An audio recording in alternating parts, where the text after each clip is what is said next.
like to call the October 17th Benicia Unified School District Board meeting to order. And if you will please all join me and stand for the pledge.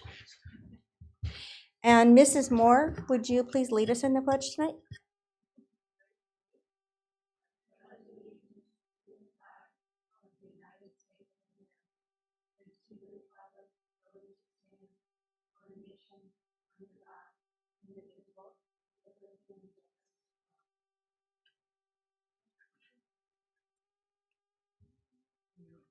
Okay, so there is nothing to report out from closed session this evening, so I'm going to call for a motion, please, for an approval on the agenda. Make a motion that we approve the agenda as submitted. I second that motion. All in favor, say aye. Aye. Any opposed? Hearing none, the agenda is approved. Now we're going to start with our highlight, which is Robert Semple Elementary School. Dr. Young. So we'd like to welcome Principal Moore of Robert Semple Elementary School. We'll start there. And this is something that we love to do, that the highlights have an opportunity to have principals come up and highlight wonderful things that are taking place at their school. So welcome, Ms. Moore. Thank you. Thank you for having me. I'm really excited. So there are many things that we could highlight at Robert Semple. Our school year started off so smoothly. And if you don't already know, I have 15 new staff members and 9 of them are teachers. So it's been a fun year of community building, truly. One of the things that we have talked about at our school is empowerment and creating a sense of belonging. It's our mission for the year. So with that being said, I had one of my teachers, Matt Shelton, and Jamie Cairns, and a new teacher, Andrew Barrett, came to me and said that they really wanted to empower students and to transform our student council, to make it something, just more 21st century, charitable, of course, to foster the theme of connectedness. They wanted to produce a TV segment. So we have taken that and we have 4 episodes of Dragon TV, and it's quite spectacular. You're going to see episode 2. Episode 1 was an introduction of what Dragon TV is, how it relates to student council, an introduction of our anchors and our research team, and an introduction of our staff. So episode 2 is an actual episode reporting on the ins and outs of what's happening at Robert Semple. And so that's our highlight, and I'd like to show that.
Hi, my name is Juliet Koonsman, and welcome back to Season 1, Episode 2 of Dragon TV.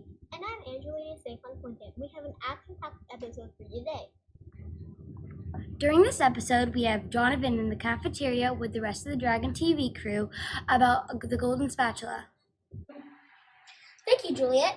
As you can see, we've been doing great with the Golden Spatula and our behavior, but nobody expects us to be robots.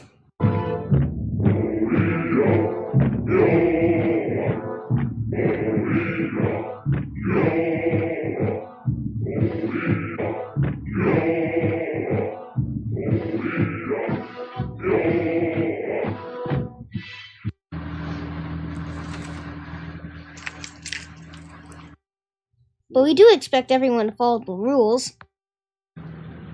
Clean up after yourself. Remember to sort your garbage.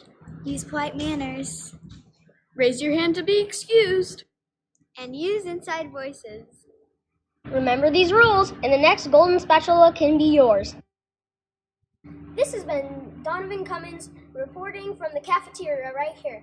And back to you, Dragons at the Station. Thank you, Donovan. This week we sent out our TV production crew to go interview students. Let's see what they learned. Where do you want to go up? When I grow up, I want to be a scientist.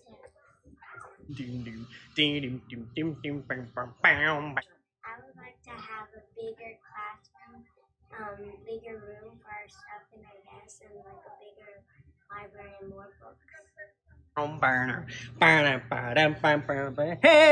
My teacher is Miss Ramos, and the reason why I like her is because she lets us play fun games on the rug and do tech. My favorite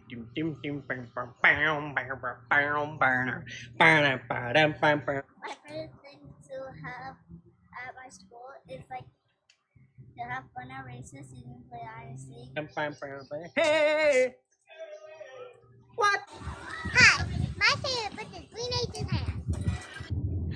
Robert Temple is such a wonderful place to go to school. Don't you agree, Angie? Oh yes, of course, Juliet. This next segment is Joke of the Day with Mrs. Ramos.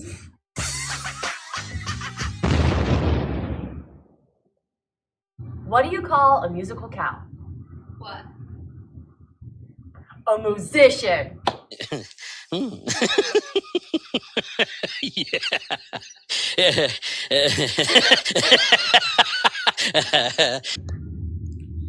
you, Mrs. Ramos. That joke was very amusing. To wrap up this episode, we'd like to remind everyone that the cookie orders are due September 23rd on Monday.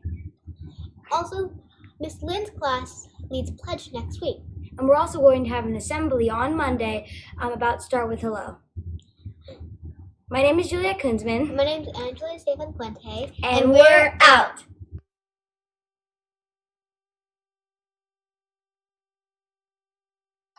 So thank you. They're just producing episode 4, so they're going to do about 2 a month. So Can I ask a question? of course. I think that was excellent. Thank you. And I want to know, in terms of like the technology, who helped with the production part, and then tell us about your screen that the students used for their telecast. So we do have a mobile, I guess you can say, pop-up green screen. We have shot that with iPhones. We purchased for $13 this cool like bendable iPhone stand thing that the kids use. It did start with Mr. Shelton and the adults in the first episode, and they are slowly training the kids to really be fully functioning with the kids.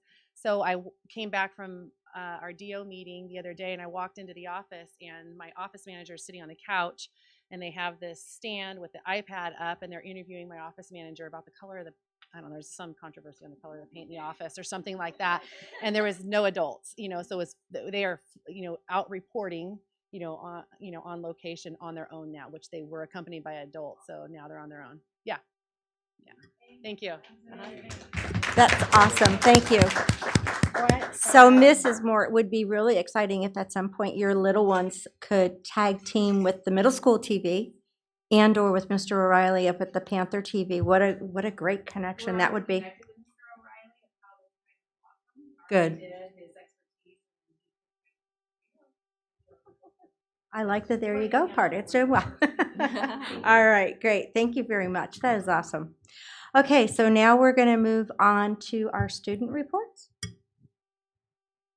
Good evening, Board President Ferrucci, fellow trustees, Superintendent Dr. Young, and Cabinet members.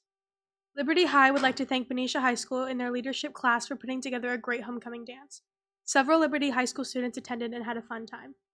We participated in the Great California Shakeout earthquake drill. We were able to talk about it and what it takes to be safe and prepared. In our Learning Through Interest program, several students have gone out into the community this past week. We have visited the North Bay Humane Society, the art exhibit in the City Hall, and a couple of tattoo shops, a medical ambulance, and their first responder program. We are hoping to have our first 2 internships in place by the end of the month, with many more to come. We are getting ready for Red Ribbon Week with many activities planned. Liberty High would like to thank BYAC for donating our prizes and tulips. Our leadership class has fun things planned for the week of Halloween. We are decorating the school, themed advisory activities, and a group of students will be volunteering to clean up the city cemetery. Thank you. Hello, good evening. My name is Lauren Kalika. I'm the ASB president for the high school. So this October has been a very busy month. Last week-ish, we had a band review at Del Mar, a couple of water polo tournaments at Martinez, and cross country at Artichoke. For last week, we had the homecoming week, which was called There's No Place Like Homecoming. It was a Wizard of Oz theme. Every event at Benicia was successful, like the carnival, homecoming game, and the homecoming dance. Alexia Cooper and Jackson Bates won King and Queen at the homecoming game. So some school-sponsored events that took place was there was a Cal Apply workshop. There was a PBIS Access movie events that happened this week. These movie events help promote anti-bullying because this month is anti-bullying month. There was a SAT prep course for the sophomores and juniors. There was USC presentations, Grand Canyon University, info tables, and I also took my senior panoramics yesterday. It was very sad. As well as there is an Army information table, and there's actually a college information night going on right now. So other activities that we will be planning for and will be taking place is that there's going to be a football game in Concord, dance show Tech Week will be next week, and the golf, tennis, and water polo, both girls and boys, senior nights will be next week, so we're just planning that as well. And Red Ribbon Week will start next week. This week will be focused not only on anti-drugs, but also recognizing breast cancer awareness and Unity Day. That will be the start of it. Thank you. Sounds like you have some busy things coming up. Okay. Anybody have any comments or questions? Okay, then I'm gonna call for the superintendent's report, please. Very good. So I have a few things I'd like to share this evening, but I'd like to start off by welcoming a very important new member of our management team, Julie Corona. If you can step to the podium, and we'll spend a little time sharing some wonderful things about you so the board could get to know you. So we have a nice piece I'd like to read about Ms. Corona, who's joined by her husband, Martin, who's the custodian up at Henderson. Correct. Welcome. Good to see you. I just told you thank you. Weeks ago, I did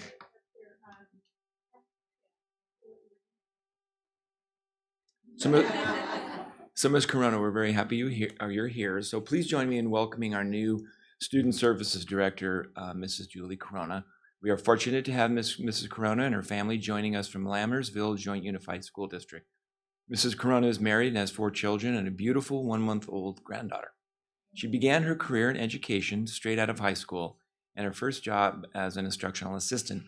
During this time, she earned her bachelor's degree in general and special ed. Upon completing her teaching credential, Ms. Corona accepted a position as a kindergarten teacher, serving in that role until she transitioned to her teaching students with special needs.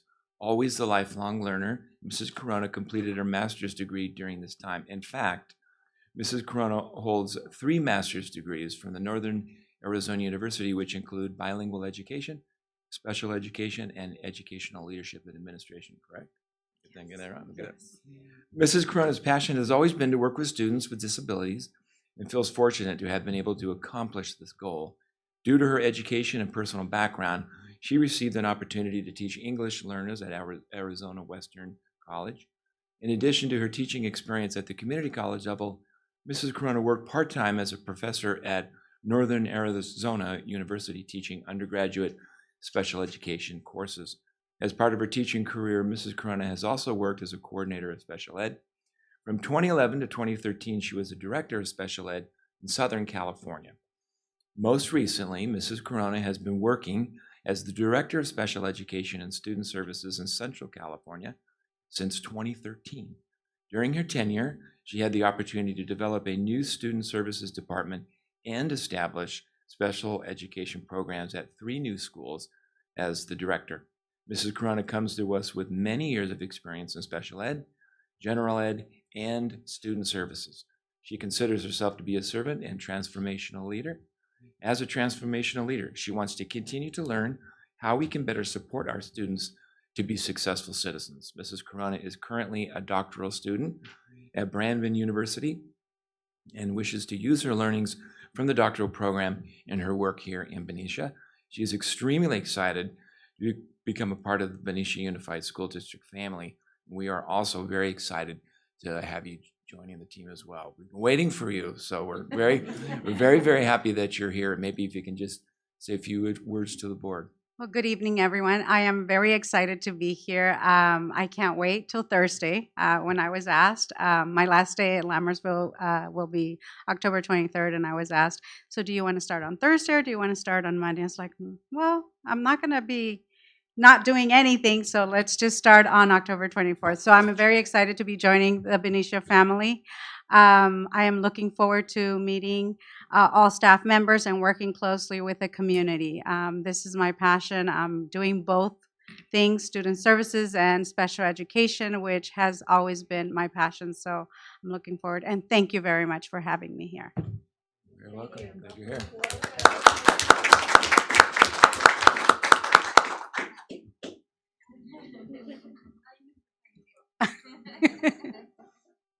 I won't look at you. Very good. Mr. Corona, I'm sure you're excited as well. Yeah, right. Very good. Well, welcome. Yeah, really. That's right. Glad you're here. So a few other quick items. On October 23rd, it's Unity Day and National Anti-Bullying Day. And so schools throughout the district, I think most of them, if not all of them, are wearing orange. I just wanted to hold this up. This is the one that the high school has purchased, and they'll be wearing that as in recognition of creating peaceable, bully-free environments for our students. So we're looking forward to that effort. I wanted to point out that our wonderful teacher, Matt O'Reilly, was honored at the Solano County Board of Supervisors as a Teacher of the Year on October 18th. So that's a big deal. He does great work for us. Another cool thing this week, the tennis courts were open. The girls played a match there, and they did nice. The courts look absolutely beautiful. I want to let the board know that Stephanie Rice, our coordinator of curriculum and instruction, did a really good job presenting at Rotary around the reading part. There she is. Was she here? She's right there. Talking to the Rotary about the reading partnership, the citywide reading campaign. So you did a great job. Well, very well done. BMS, if you were up there, the portables, and we've got some pics on that. I want to show them in just a second. They're putting the classrooms in. So, okay, we do that real quick. So this project is coming along nicely. The classrooms look beautiful. There's 3 of them. Look at the windows. They're the little things that you might not notice, but those windows are really cool when you see them. They're a lower level and extend higher up. The whiteboards. There's a lot of work that still needs to be done in the interior and exterior to get them ready, but we're excited about how that's coming along. I wanted to point these out. That's that fence out front, which we think is transforming the exterior of the place. It's the goal there was modernizing the entire campus and also having that central point of entry. So the concept around safety as well. Between the gaps in the fence, there'll be that other round gate that you see by the entrance there. So it's going to look great. And then see the trim on the building over on the right. That's the new paint color that will be throughout the campus, so it'll really brighten the place up considerably. So very excited about that. There it is. There they are. There's the fence. Pretty cool. I got to see them rolling in that morning. That was pretty cool. Yeah. It's my route to go to Starbucks, so I was watching the classrooms come in, and it was like, oh my God, they're here. I was so excited. It is exciting. It is. So, It certainly Yeah. has. So, and with all construction projects, we're all like, hurry up, hurry up, hurry up, hurry up. But these they take a while. You got to do it right.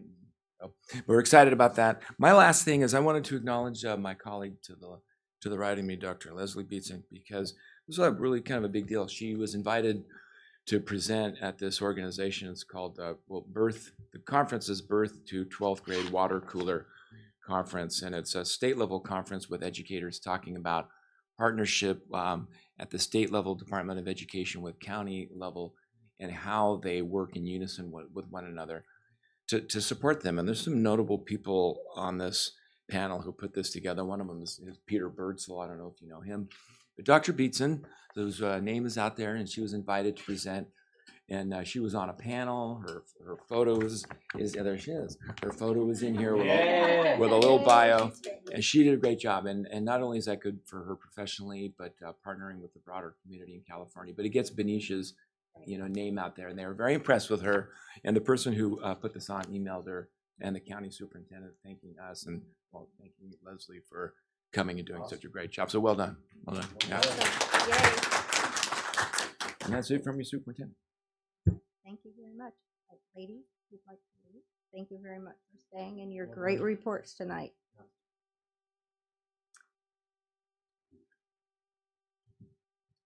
Boy, they are gathering their. Corona, we will not think it's rude.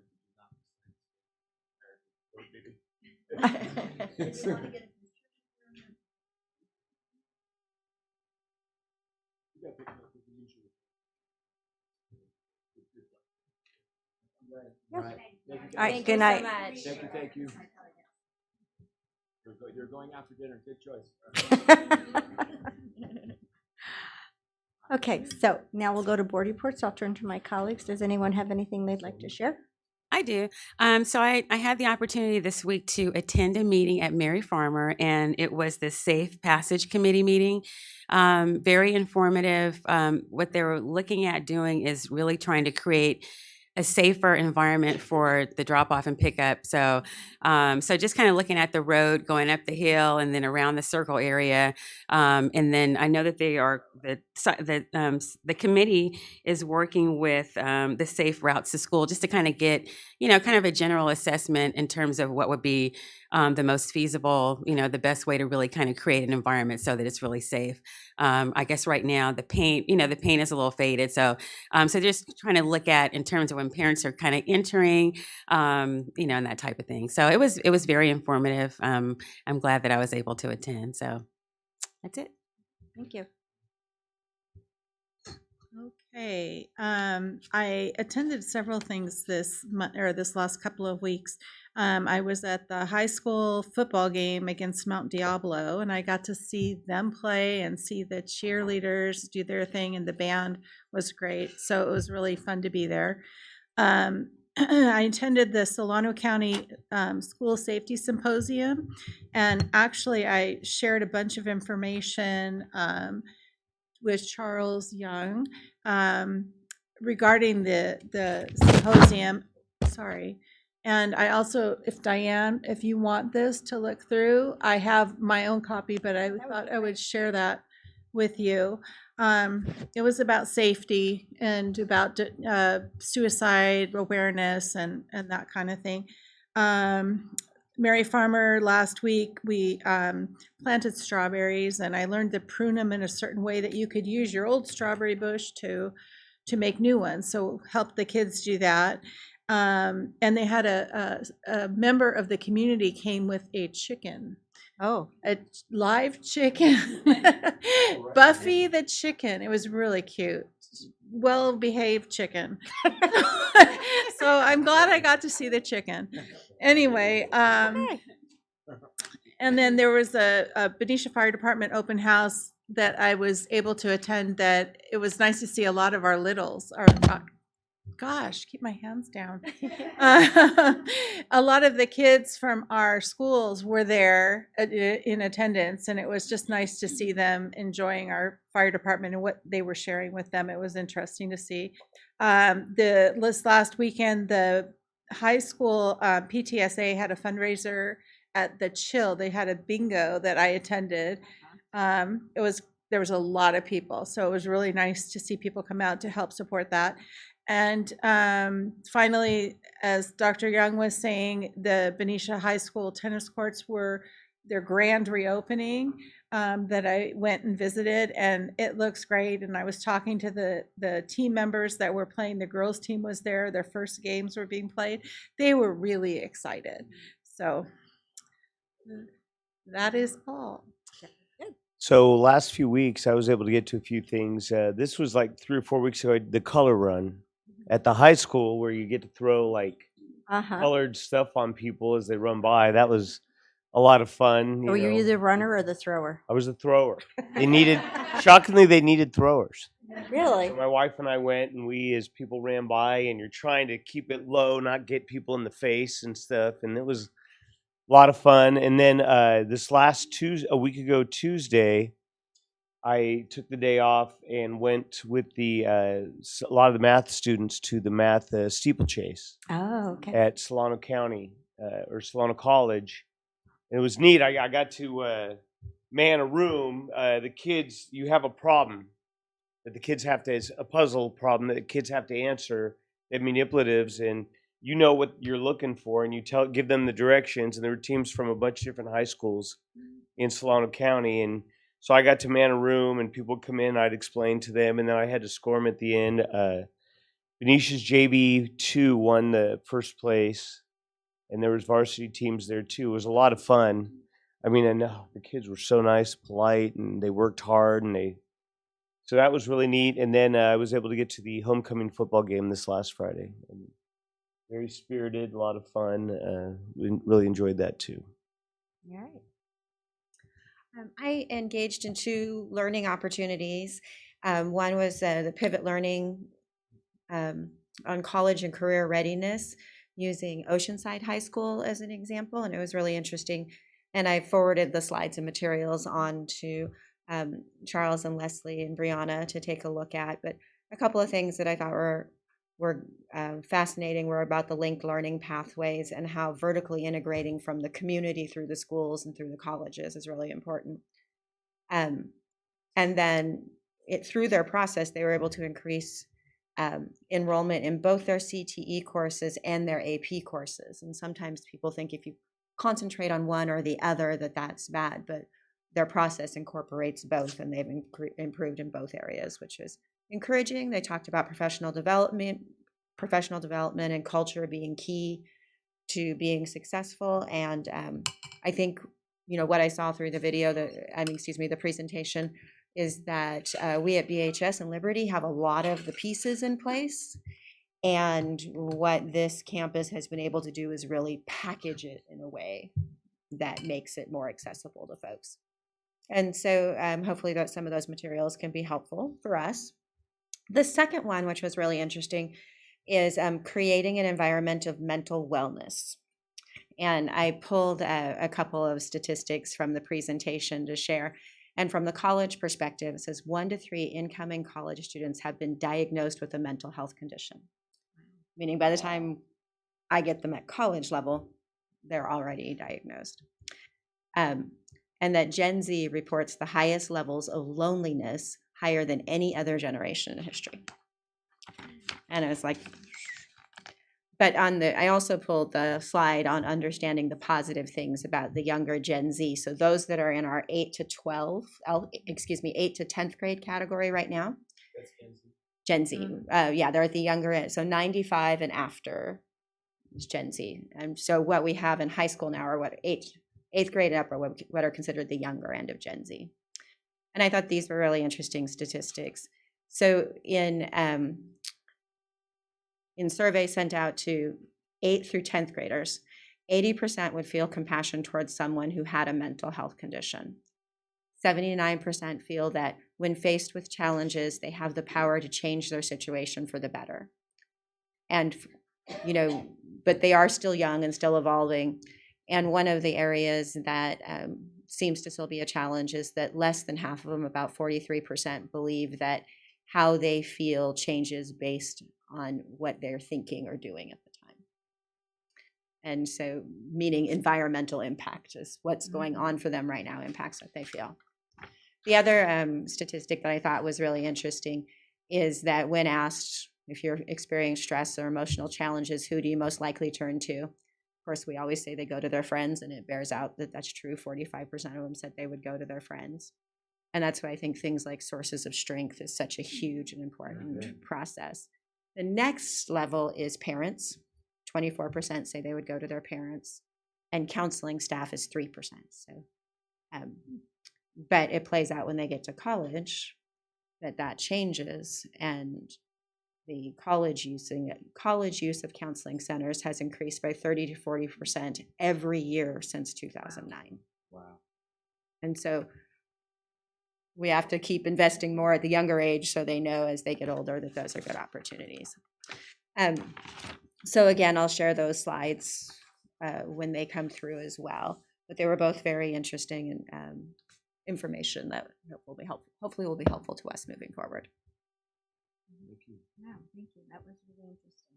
So I have a question for Gethsemane and Sherry. I think you did the safety routes too. Last year when I was attending those meetings, they had plans for multiple sites.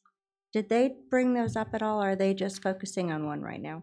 This was actually at Mary Farmer, so it was really for just that particular site.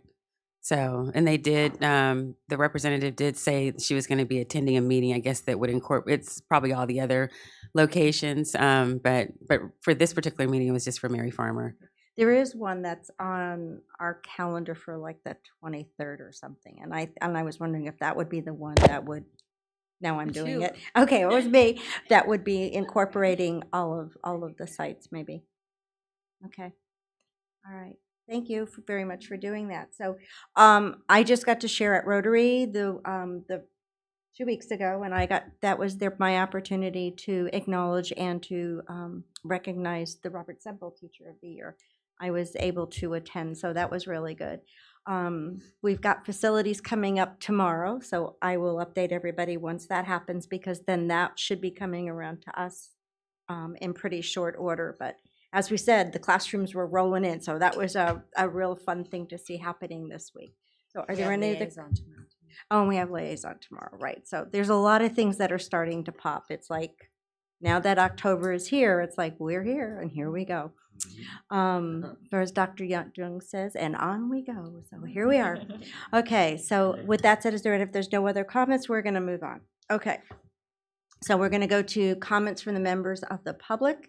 Members of the public may address the board at a regular meeting or on any item within the board's jurisdiction. Cards may be completed requesting to address the board. They are available at the back table and may be submitted to the board secretary at the meeting. The governing board allows speakers to speak at regular meetings on agendized and non-agendized matters under public comment. Comments are limited to no more than 3 minutes per speaker. By law, no action may be taken on any item during the public comment periods, and matters may be referred to staff for placement on future agendas of the governing board. Do we have any speakers? Okay, hearing none, we are going to move on to the consent calendar. All matters listed under the consent calendar are considered by the board to be routine and will be approved by the board in one motion. There will be no discussion on these items unless members of the board, staff, or public request specific items to be pulled and discussed. Do I have any comments? Okay, hearing none, do I have a motion to approve the consent calendar? I move that we approve the consent calendar as presented.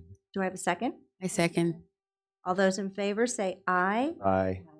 Any opposed? Hearing none, the consent calendar passes. Thank you. Okay, we're going to move on to discussion items.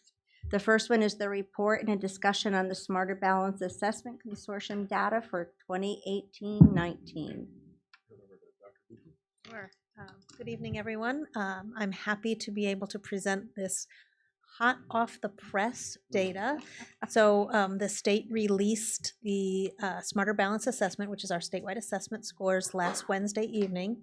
We got notification on Tuesday midday that we had about 24 hours to do our preview, and then they were released on Wednesday evening. So this is very preliminary in terms of our analysis of this because we just haven't had time, but we wanted to get you the information first. So I'm going to walk you through the beginning, and then Stephanie will take you through what we found so far in our data. So we always start with where we want to be, what our vision is, and what our beliefs and who the students are we're trying to graduate. Because all of the work that we do and how we're doing on our test scores helps us to know how are we doing towards meeting our district's vision and goals. And just a reminder that in addition to that vision and goals, through analysis of data last year, we came up with two wildly important goals that are really driving our work. All students will read on grade level by the end of their third grade year and maintain on grade level. And then all students feel a sense of belongingness and connectedness to our school.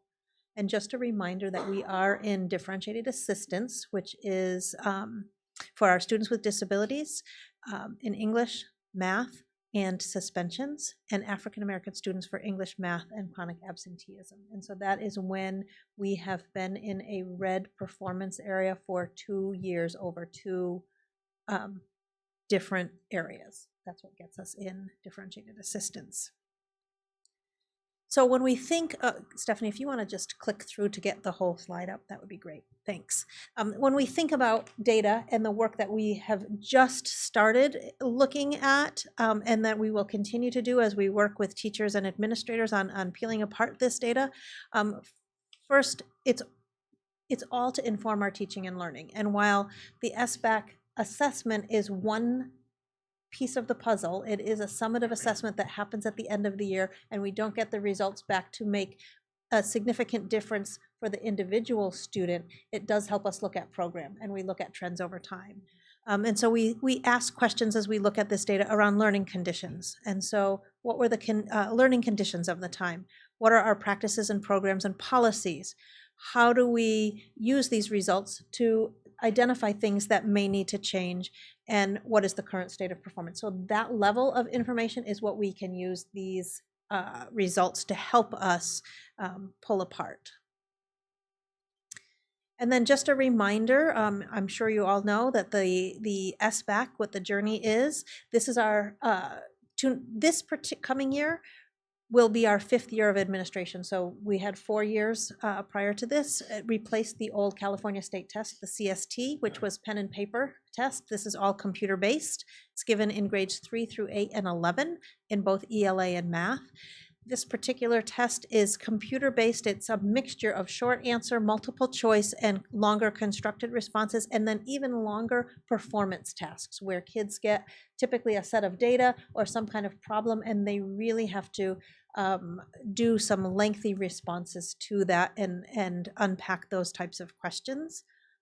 A feature of this particular assessment is that it's computer adaptive and universally designed, meaning as this test was built, the test designers tried to find lots and lots of entry points so that students didn't have barriers to taking the test. So for instance, any student can change the color from a white background and black lettering to a lighter color if that works for them better. There are highlighters and electronic highlighters and markers available. You can, there's a screen device, so if in the lengthy reading it's too much, you can just pull up this little screen so you can look at it piece by piece. So they really tried, that's the universal design approach, which is what accommodations can we offer to everybody to even the playing field. And the other piece about this test is that it's computer adaptive, meaning as you do well, it ramps up, and as you struggle, it will pull back. It is aligned to the Common Core state standards and college and career readiness standards, and it requires much, much more abstract thinking and reasoning and response than the old CST did. So it has really ramped up the level of complexity. And then as we look at the results, we look at not just improving scores, that is one piece. Of course, we want our scores to go up, but what is the learning behind them and how do we continue to improve that? And we look at the whole group, individual students, disaggregate that data, so we slice and dice it in a lot of different ways. And it's really about the analysis and not solely the numbers. And so what is this telling us? And one of the things that we're working really hard on and having lots of conversation is how do we continue to close the achievement gap? There is a link over on the right where it says SBAC data site. It's the live site right on the state website. So if anybody is interested and you want to go in and play around, you just put in our district, and then you can look at it by school, and you can slice and dice the data any which way you would like. And so now Stephanie is going to take you through kind of some of the story of what the data tells you, and then show you, there's a bunch of data slides, but we're not going to go through all of them. All right, I get to come in on celebrations. So before I start though, because we're going to discuss data, I just want to remind everybody here, and I know it sounds like a broken record, but this data reflects the hard work of our students and the hard work of our teachers and district. So just remember that's not just numbers, there's humans attached to this. All right, so to start us off in ELA, in our met or exceeded standard we increased at every grade level. So that's a huge celebration. Also, the opposite end of the spectrum, our level 1, our below standard, we also decreased in several areas. For example, 7 percentage points at 6th grade and 14 percentage points at 8th grade. Our above standard in reading grew at every grade level. Our above standard in writing grew 8 percentage points at 8th grade and almost 4 at 11th grade. And again, the opposite end. So we want to increase in our met or exceeded, and we want to decrease that level 1. And we decreased by 4 percentage points at Liberty High. We also have celebrations at all of our elementary sites. I have several data slides as you've seen on there, so I'm going to just highlight some things, but know it's there for you or if you have any questions. Our math celebrations. We have several celebrations also in math across our district. We're at or above standard increase by more than 14 percentage points in 8th grade at BMS. Lots of celebrations there. Our, again, below standard, that level 1 in the strand of communicating reasoning decreased by more than 13 percentage points at 8th grade in BMS. And our below standard level 1 in communicating reasoning also at LHS decreased 13 percentage points. So those are big celebrations. Again, several celebrations at our individual elementary sites. And with our celebrations, obviously, we're also going to focus on our concentration areas, areas that we know we want to dig deeper and find out the whys, and also identify some work that we want to do to support our students. So one of our big focuses, as Dr. Beetson spoke about, was closing the achievement gap for our students. As you'll see in some future slides, we had some growth with our student groups, but as our average growth increased and our student groups increased, the gap did not close. So we're still working on that. We've looked at some specific areas such as focusing on fact fluency and understanding number sense in our primary grades. We're looking deeply into the performance decline from our 5th to 6th grade. I'll talk a little bit later about our content collaboration days, but I just had a full day with our district-wide 5th grade team. Dr. Young was there for that, as was Miss Delorfus. And we had a big discussion on, from the 5th grade teacher perspective, what might be attributing to that decline, and more importantly, what could we do to support our students going from elementary to middle. We're going to analyze the depth of knowledge, the DOKs level 1, 2, 3, and 4, and how those are being addressed in the classroom, amongst many others.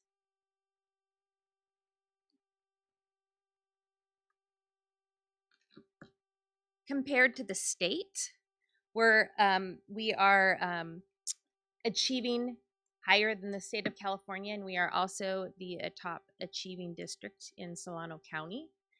We still find that we have areas to grow, and we would like our scores to be higher, but we have increased from last year to this past year's 5 percentage points in our English language arts.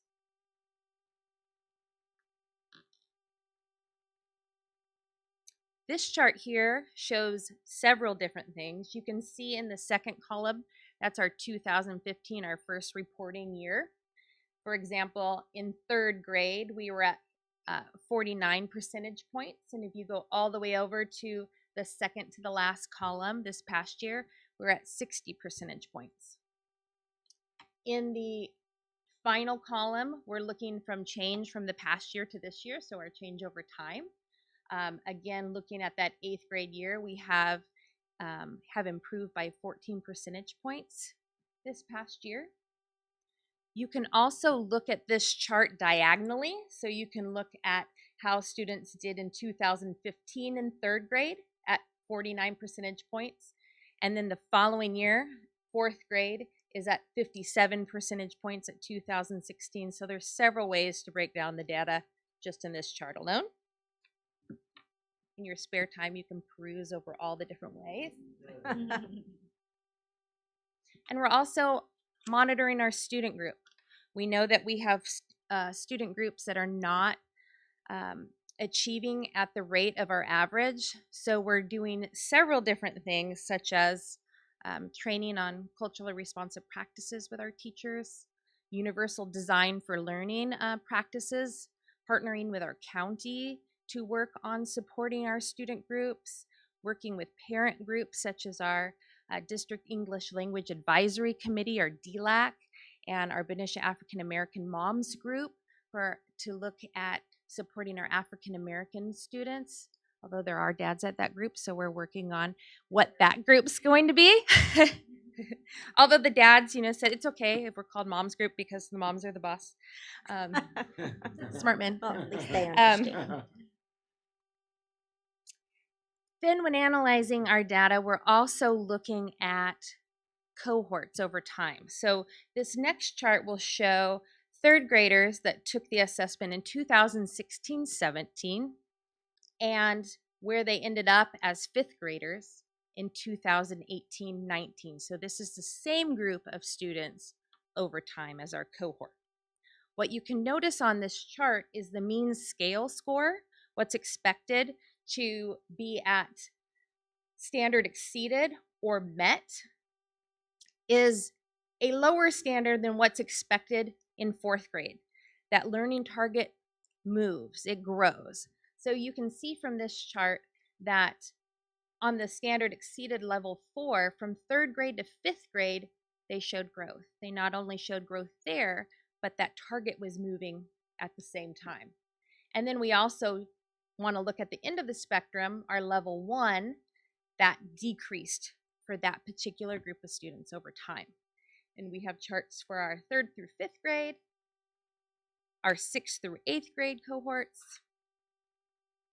And then we have it broken down site-based. So we look at this data district-wide, we look at site-based wide, we break it down by individual teacher groups.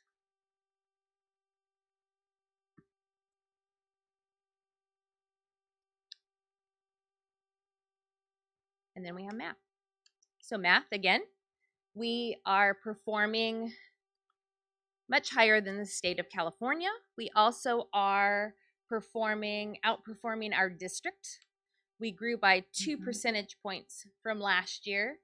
And you can look at this chart looking at Benicia from 2015 at 47 percentage points and 2019 at 54 percentage points. Again, as our district, that's a celebration, but we know we can do more. The same chart as before, where you can look at particular grade levels and how they've done over time, and then you can look diagonal to see how a cohort of students has improved.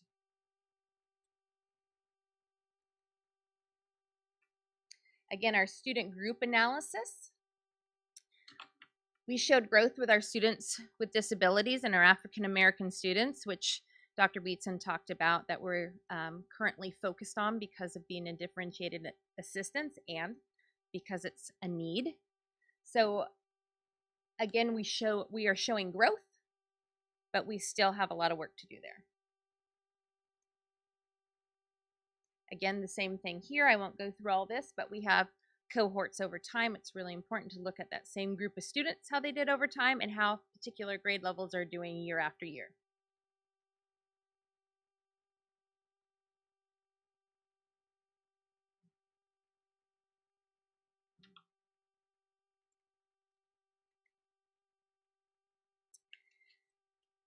So going into what do we do with the data and how are we digging into it?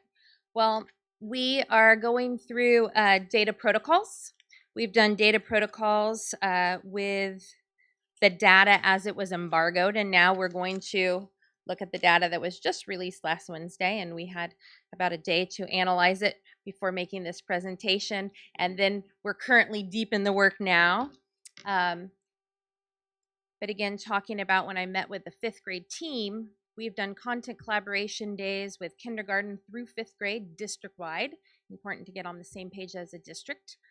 With our 3rd through 5th grade teachers, we did a deep data dive and we did a protocol looking for trends to find out where the celebrations are, where are some concerns and questions, and why we think that might be, telling the story of that year. We did this data dive with our administrative team. We did this data dive with parent groups. So we're really digging in to see, the why and not just numbers.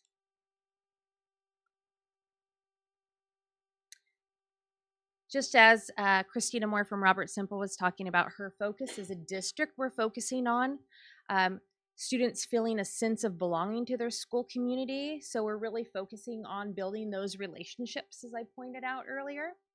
We have some work groups going on that are comprised of teachers, administrators, special purpose aides, anybody who wanted to get on board that was involved in our Benicia Unified School District to do some deep dives in particular areas to support our students. And we're trying out some new supports for our English language learner students as well. I spoke on the content collaboration days that cover several different aspects. We also are analyzing the data, looking particularly into high school mathematics. As we mentioned last year, talking about high school is a different beast when we're looking at CASP because we only test in 11th grade. They haven't been tested since 8th grade. High school's also taking several different tests. So the high school has worked on putting together some incentives to make it a little more exciting and meaningful for students, for one. And then also we're digging into class pathways for students. For example, in math, the 11th grade CASP is tested through either Algebra 3 or what we do in Benicia's Integrated 3. And we have some students that are not completing Integrated 3 because we have a 2-year math. So some are completing through Integrated 1 and an additional course. So we're looking at several different facets of how the students are performing on this assessment according to where they ended up or their math path. We also are focusing on improvement science. We're doing Plan, Do, Study, Act cycles. Our administrative team, comprised of superintendents, principals, head of maintenance and operations, head of food services, all of the administration across our district that has an integral part for our kids, are looking at ways that we can look at a laser-like focus to try to make a difference for our kids, plan that out, and figure out what we're going to do, test that, study it, what's working, what's not, and that will be our act. Are we going to continue down that path or make some changes? So some really just laser-like specific inquiry into areas to support our students, as well as providing training for our teachers and administrators. I just came from today from the CAC, the California Assessment Conference, which is the first that they've done this, where they're bringing together CASP, CAST, LPAC, the accommodations, how to support English language learners, etc. And we have a large team from our high school and representatives from our middle school and district office administrative staff going there working together to dig deeper to learn more. So lots of celebrations, ways to improve, and plans to move forward. Any questions? You're welcome. Thank you. Made it sound easy, and I know it wasn't. Great job. All that analysis done in a day.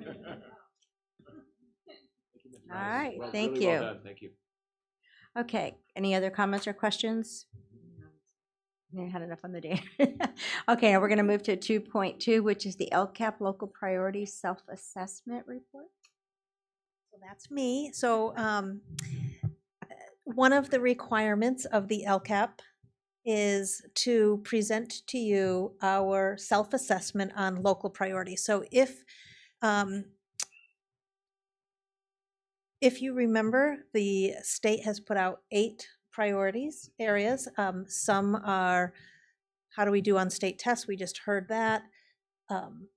Suspension rates, attendance rates, and so forth. But then there are some things that are local measures. And so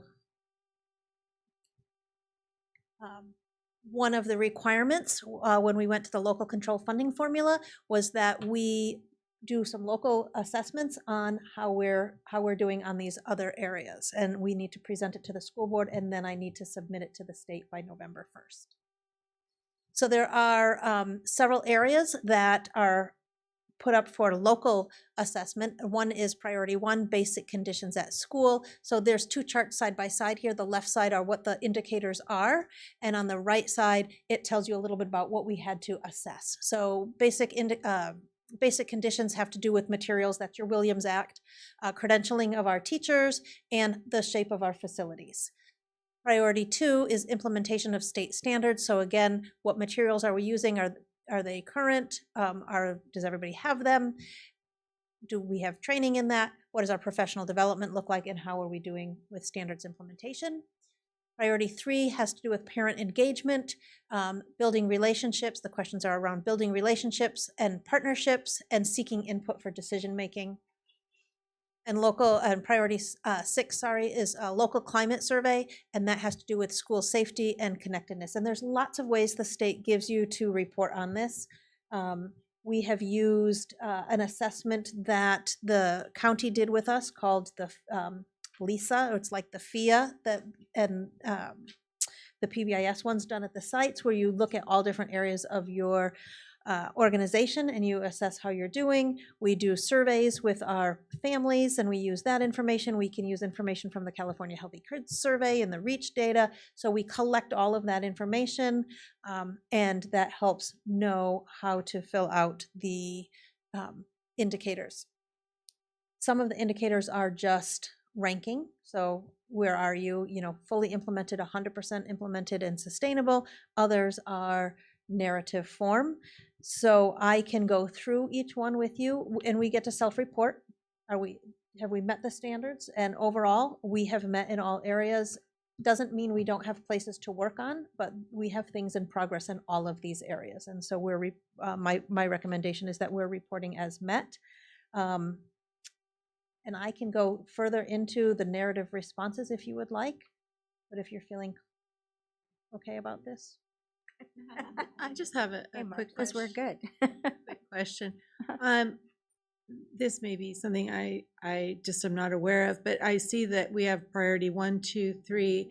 That we're missing 4 and 5 and 8. But that's a fantastic question. Those are priorities. Those are, how are we doing on our academic standards? So those are priorities that we have to pull from the state data. We don't have that information. No, because this is just this is called the local side of the priority. So the other ones are our suspension rates, our absenteeism, how we're doing on the state assessment. Yes, so those are not, like, we don't get to say we're doing fine. That's all comes from the hard numbers, and this is more of our soft data. How are we doing in these areas? Okay, so Absolutely, it's a great question. That is a good question. And so 9 and 10 are for county office only. county office only. Okay, thank you. Okay. Any other comments or questions? Excellent. Thank you very much. Thank you, Dr. Beetson. That was a great job. All right. So if we have no other comments or questions, then I think we could adjourn our meeting.